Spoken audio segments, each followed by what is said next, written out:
ఎలా జరిగింది సార్? బాబు గారు అమ్మాయి గారి మీద ఎస్పీ గారు అబ్బాయి యాసిడ్ పోసాడట.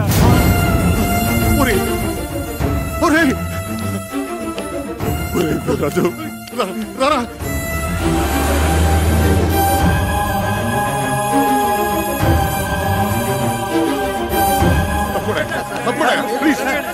చాలా కాన్సన్ట్రేటెడ్ యాసిడ్ అవడం వల్ల బర్న్స్ బాగా సివియర్ గానే ఉంది. It is very unfortunate. ఏం పర్వాలేదురా. Doctor Bhatnagar personal attending. అమ్మాయిని ఒకసారి చూడొచ్చా? Sorry, not allowed. నువ్వు ఇంటికెళ్ళు. ఎప్పటికప్పుడు పొజిషన్ నేను చెప్తూ ఉంటా కదా, ప్లీజ్. అవునరా, నువ్వు వెళ్ళు, నేను ఉంటాగా. నువ్వు వెళ్ళరా, నేను ఉన్నాగా. సింధుకి ఏమైనా జరిగిందంటే I will kill you. ఏం జరగదు, నువ్వు వెళ్ళరా. వెళ్ళు వెళ్ళు. నగరంలో ఉన్నట్టుండి విషాద ఛాయలు అలుముకున్నాయి. ప్రముఖ పారిశ్రామికవేత్త, కళారాధకులు అయిన శివానందమూర్తి గారి మనవరాలు కుమారి సింధు ఒక తీవ్ర యాసిడ్ దాడికి గురై ప్రైవేట్ హాస్పిటల్లో చికిత్స పొందుతున్నారు. పరిస్థితి చాలా విషమంగా ఉందని తెలుపుతున్నారు. వాళ్ల ఫ్యామిలీ ఫిజిషియన్ డాక్టర్ పరాంకుశం గారు ఇక్కడే ఉన్నారు. వారిని అడిగి వివరాలు తెలుసుకుందాం. డాక్టర్ గారు, ప్రస్తుతం సింధు పరిస్థితి ఎలా ఉందంటారు? It is too early to say anything. ఇప్పుడేం చెప్పలేం. She is kept under constant observation. Let's hope for the best. SP కొడుకు కిరాతకుడు, హంతకుడు. అలాంటి రాక్షసుని వెంటనే ఉరి తీయాలి.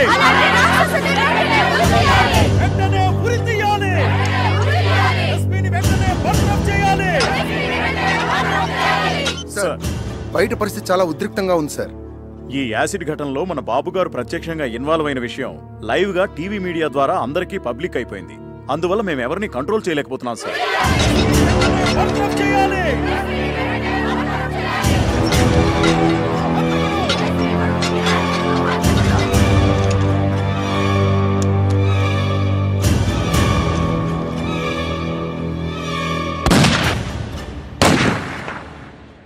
సింధు యాసిడ్ దాడి మరో మలుపు తీసుకుంది. ఈ దుస్సంఘటనకి కారకుడైన ఎస్పీ సూర్య గారి కుమారుడు రాకేష్ ని కన్న తండ్రే శిక్ష విధించారు. ఈ ఉదయం 8:25 ఆయన రాకేష్ ని రివాల్వర్ తో హతమార్చారు.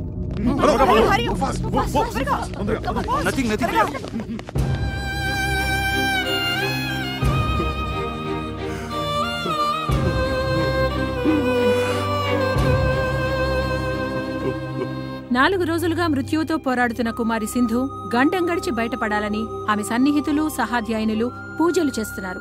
హాస్పిటల్ వారు విడుదల చేసిన బులెటిన్ వివరాలు తెలుసుకుందాం. కుమారి సింధు ఆరోగ్య పరిస్థితి చాలా ఆందోళనకరంగా ఉంది. ఆమె చాలా వీక్ గా ఉన్నారు. జనరల్ పారామీటర్స్ కూడా బాగా డ్రాప్ అవుతున్నాయి. Position is very critical. సాయంకాలం 6 గంటల బులెటిన్లో మరిన్ని వివరాలు అందజేస్తాం.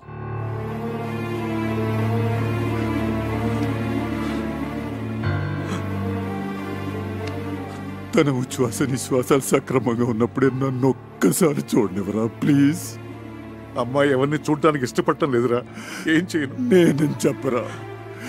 ఈ తాతయ్య బతిమాలుతున్నాడని చెప్పు. ఏడుస్తున్నానని చెప్పరా.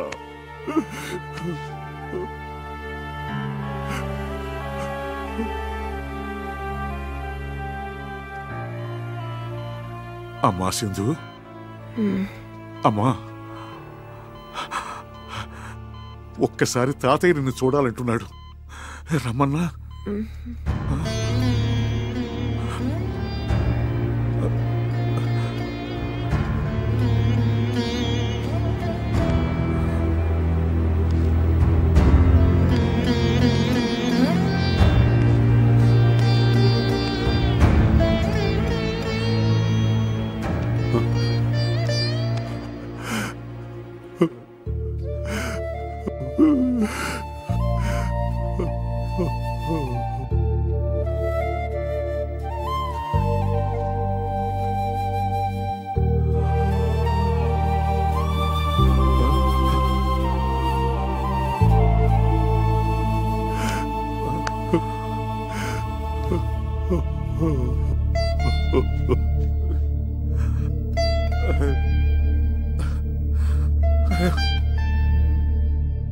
స్థానిక కళాశాలలో ర్యాగింగ్కు గురైన శ్రీభాష్యం అనంతాచారి అనే విద్యార్థి మానసికంగా విపరీతమైన షాక్కి గురయ్యారు. దురదృష్టకరమైన విషయం ఏంటంటే వైద్యుల సమాచారం మేరకు అతను మామూలు మనిషి అయ్యే అవకాశం లేనట్లే అనుకుంటున్నారు.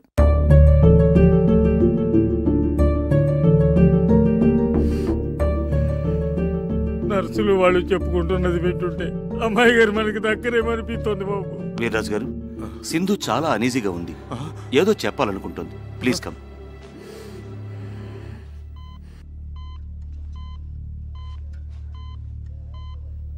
అమ్మా సింధు, అమ్మా సింధు, సింధు ఏంటమ్మా, ఏమైందమ్మా? చెప్పమ్మా. తాతయ్యనా? మరి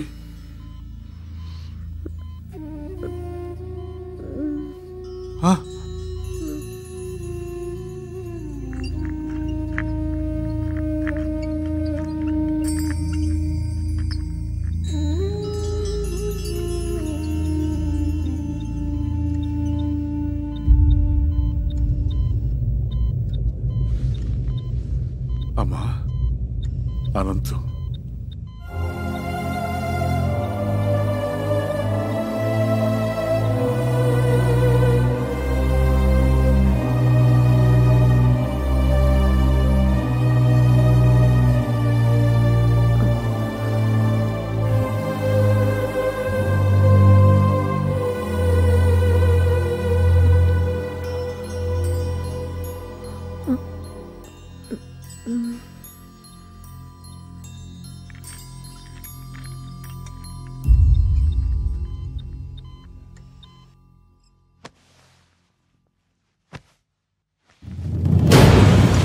సింధు, అమ్మా సింధు, సింధు, సింధు.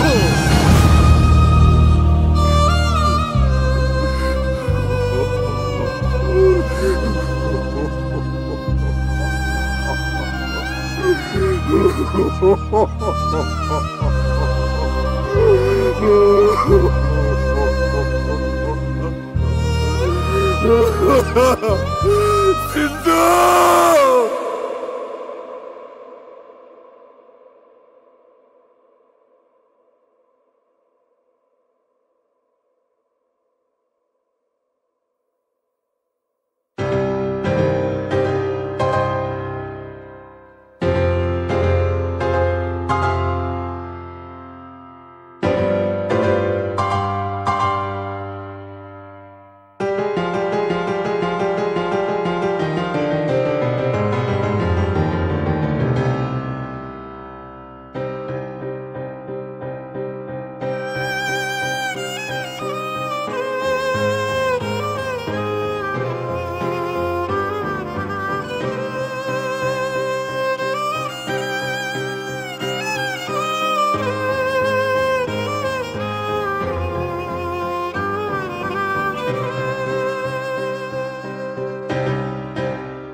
సింధు, నేను ఇందుని కాదు.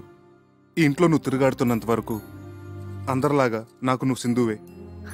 అదేమిటి, సింధులాగా ఉన్నంత మాత్రాన సింధునైపోతానా? ఆల్రెడీ సగం అయిపోయి పిచ్చి ముద్ద. ఆ మిగతా సగం ఏమిటి? అమ్మో, ఏమైంది? నా కుడికని తెగ అదురుతోంది. అంటే పెదబాబు గారికి నువ్వు పర్మనెంట్ గా సింధు అయిపోయే సిగ్నల్స్ నాకు అందేస్తున్నాయి. సారీ సార్, మీరిద్దరూ ఏదో ప్రైవేట్ గా మాట్లాడుకుంటున్నట్టున్నారు. అయ్యగారు ఇద్దరిని ఒకసారి రమ్మన్నారు. నేను చెప్పలా? అమ్మో, మళ్ళీ అంటే ఎత్ర దక్షిణ నేత్రం రపరప తత్ర శుభ పరిణామం సంభవామి యుగే యుగే అన్నారు. రా ఏమిటా తొందర? ఏమండి? జై సాయిరామ్. ఏంటి బాబు గారు, మన సింధుని పిలిచారట? కూర్చోండి బాబు గారు. చూసారా మాధవస్వామి గారు, అయ్యా ఆఖరికి అబ్బాయి కూడా అమ్మాయిని సింధు అని పిలుచుకుంటున్నాడంటే నీకేమనిపిస్తుందిరా? దేవుడు ఒక తప్పు చేసి తనే పశ్చాత్తాపంతో సరిదిద్దుకుంటున్నాడు అనిపిస్తోంది. లేదు బాబు గారు, ఆ దేవుడు చేసింది చిన్న తప్పు కాదు, దారుణ హత్య. అందుకే దేవుడు లేడనిపిస్తుంది. తప్పు మహాపరాధం. ఆ దేవుడే లేకపోతే ఈ దేవుడిని మనం కలిసేవాళ్ళవా? ఈ దేవుడికి నువ్వు కనిపించేదానివా? ఆ సింధుస్థానాన్ని నీకివ్వాలని ఈ దేవుడు కనిపించేదా? ఏం బాబు గారు? చక్రి, ఆ దేవుడు మా సింధుని చంపేసినప్పుడే నన్ను చంపేశాడు, లిటరల్ గా. కానీ మీ ఇద్దరూ నన్ను మళ్ళీ బతికించారు. నిండు నూరేళ్లు బతికించమని అడగడానికి మీ ఇద్దరిని పిలిపించాను. అవును, వీడా విషాదాన్ని తట్టుకోలేక దేశదేముడై సన్యాసుల్లో కలిసిపోతాడనుకున్నాను. ఈ కోట్లాస్తి అన్యాక్రాంతం అయిపోతుందనుకున్నాను. కానీ కాదు సార్, అలా జరగకూడదు, జరగనివ్వం కూడా. సింధుకు చెందవలసిన ప్రతి పెంకు, ప్రతి ఇటుక, ప్రతి పైసా, ప్రతి కారు, ప్రతి నగా నట్ర ఒకటేంటి సార్, సర్వం ఎవరికో దక్కితే పైన ఆ దేవత ఆత్మ శాంతిస్తుందా? క్షోభించదు.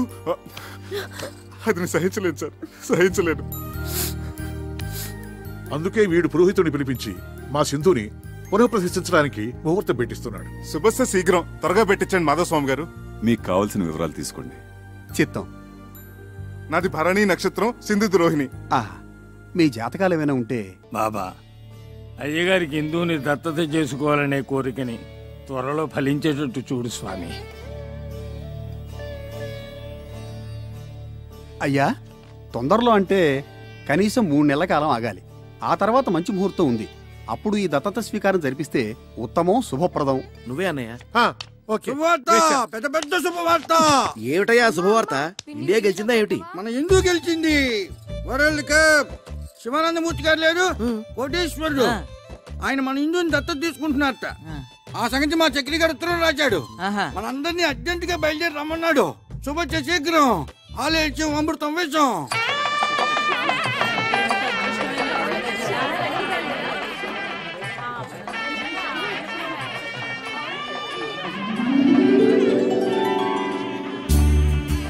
సార్ ఒక్క స్టిల్. Okay sir.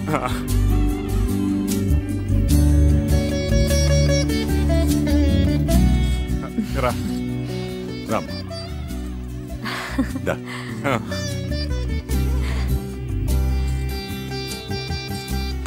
కూర్చో.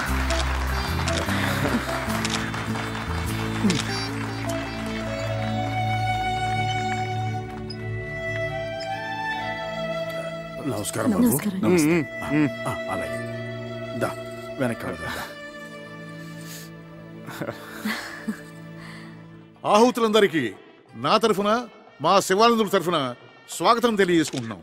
నేను శివుడు ఓ తల్లి కడుపున పుట్టకపోయినా గత 20 సంవత్సరాలుగా అన్నదమ్ములుగా కలిసి ఉన్నాం. అందువల్ల వీడిని నేను దేనికి అభినందించను. కానీ ఈ రోజు వేరు. వాడి వాళ్ళ జరుపుతున్న ఈ శుభకార్యం దత్త స్వీకారం ఓ అపూర్వ సంఘటన. ఇదే మా సింధుకి నేను వాడు ఆనందాశ్రువులతో ఇచ్చుకుంటున్న నివాళి. కొద్ది నిమిషాలలో కార్యక్రమం ప్రారంభమవుతుంది.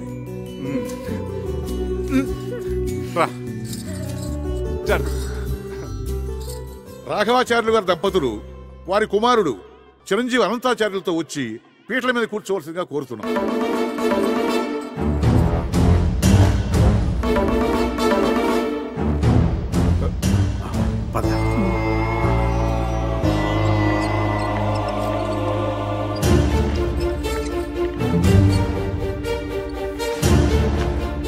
దత్తత అయిపోయిందండి. అవలేదు, రండి రండి. ఈయనేంటండి పొరపాటున ఒకరి పేరు బదులు మరో పేరు చెప్తున్నారు? మనం హిందూ పేరే కదా అనుకున్నది, మతిపోయిందా ఏంటి?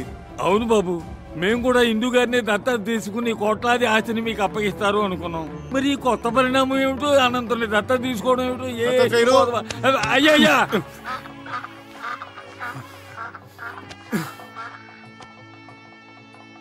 ఇలా కుర్చీలో కూర్చోండి. కుర్చీలేదే ఏం లేదు, ఇలా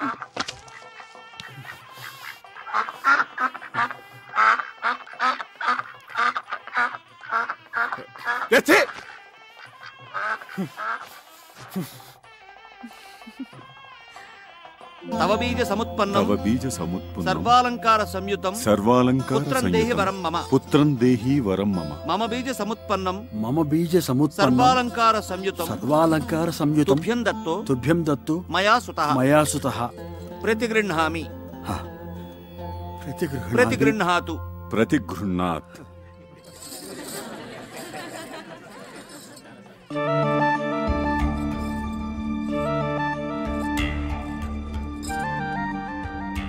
ఏమండి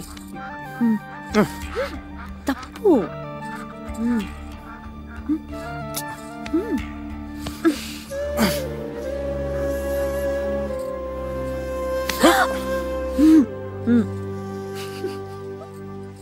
సార్, ఆ ర్యాగింగ్ సంఘటనలో మానసికంగా బలైపోయిన ఈ అనంతాచారిని మీరు దగ్గరికి తీసుకోవడం చాలా చాలా అభినందించదగ్గ విషయం. నిజంగా ఇదో చరిత్ర. మా మీడియా తరపున టేక్ ఏ స్మాల్. మీరు అభినందించాల్సింది, పూలహారాలు వేయాల్సింది ఇదిగో ఈ చిరంజీవికి. Please madam. వయసులో చిన్నదైనా ఎంతో దొడ్డాలోచన చేసింది. ఎంతో ఉజ్వల భవిష్యత్తు కోసం కలలు కంటున్న చిరంజీవి అనంతాచారి జీవితం కాలి బూడిదైపోయింది. ఆనాడు నన్ను కూడా చూడ్డానికి ఇష్టపడని సింధు చివరి చూపులతో అనంతాచారి భావి జీవితానికి పునాది వేసింది. తల్లి జగజ్జనని. ఈనాడు ఇందు ఈ ఆస్తిపాస్తుల మీద తనకు ఆశ లేదని, అనంతుని దత్తత తీసుకుని సింధు ఆత్మకి శాంతి ప్రసాదించమని కాళ్లు పట్టుకుని వేడుకుంది.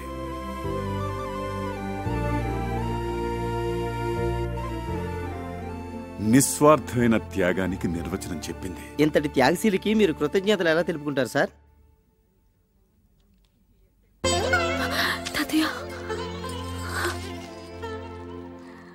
ఆహా, ఓహో, ఎంత ఘనకార్యం చేసావు. అంత పెద్ద మనసుతో ఆయన కోట్లాది ఆస్తికి వారసురాలను చేస్తానంటే తూ నా బుడ్డను తుమ్మేశావు. ఏమిటంటే త్యాగం. నువ్వేదో పెద్ద పుడుంగులాగా. ఈ సంవత్సరం ప్రభుత్వం త్యాగ అవార్డు ఇస్తుందట. దాంట్లో త్యాగ భూషణ్, త్యాగ విభూషణ్, త్యాగ బొంద, త్యాగశ్రీ, దాంట్లో నీకేదో ఏడుస్తుంది. అబ్బబ్బా, ఇలాగే నస పెడుతుంటే నసభూషణ్, నసరత్నాన్ని నీకు బిరుదిస్తారు. ఎక్కడిది ఆకాశవాణి? ఆకాశంలోంచి కాదు, నా కడుపులోంచి. మీ వాణి జూనియర్. అమ్మ అంత మంచి పని చేస్తే దండేసి మెచ్చుకోవాలి గాని ఈ బుసబుసలేంటి నాన్న? చక్కగా ప్రహ్లాదుడి కడుపులో ఉన్నప్పుడు లీలావతికి నారదులు వారు మంచి మాటలు చెప్పినట్టు నువ్వు చెప్పు నాన్న. నేను చక్కగా అలాగే పుడతాను. అలా పుట్టించు నాన్న.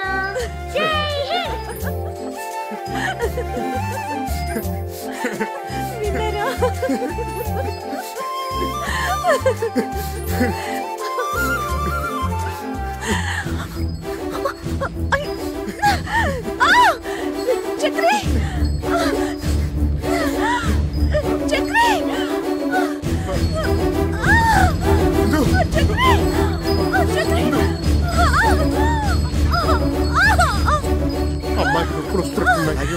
అమ్మా ఇందు, ఇందు,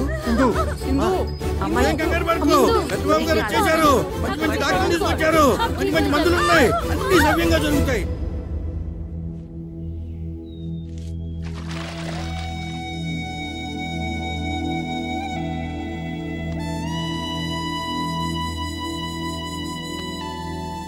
చక్రి, అన్నిటికీ ఆ సాయిబాబాయే ఉన్నాడు. కంగారు పడక.